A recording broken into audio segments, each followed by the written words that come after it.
நமக்கு நல்லது நடக்கணும், நம்ம நினச்சதை நம்ம சாதிக்கணும் அப்படின்னு நினைக்கிறோன்னு வச்சுக்கோங்களேன், நம்ம ஒரு விஷயத்த வந்து கண்டினியூஸாக நம்ம வந்து ஒர்க் பண்ணணும். அதுக்காக நம்ம வந்து முயற்சி பண்ணிக்கிட்டே இருக்கணும். வெற்றின்றது ஈஸியாக கிடைச்சிடாது, ஆனால் கிடைக்காம நம்ம விடக்கூடாது. இன்னொரு விஷயம், நம்ம வாழ்க்கை வந்து நமக்கு பிடிச்ச மாதிரி வாழணும் அப்படின்னா கண்டிப்பாக லேடிஸ் கையில் ஃபினான்ஷியலாக இண்டிபெண்ட்டாக இருக்கணும். நம்ம வந்து ஒரு பெண்ணாக பிறந்துட்டோம் அப்படின்னாலே வந்து நிறைய ரோலை வந்து நம்ம வந்து ஹேண்டில் பண்ண வேண்டியது இருக்குது.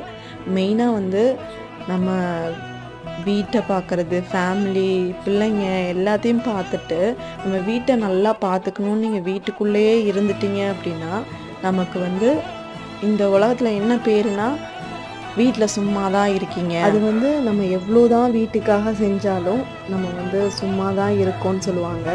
கண்டிப்பாக வந்து ஃபினான்ஷியலாக இண்டிபெண்ட்டாக இருங்க.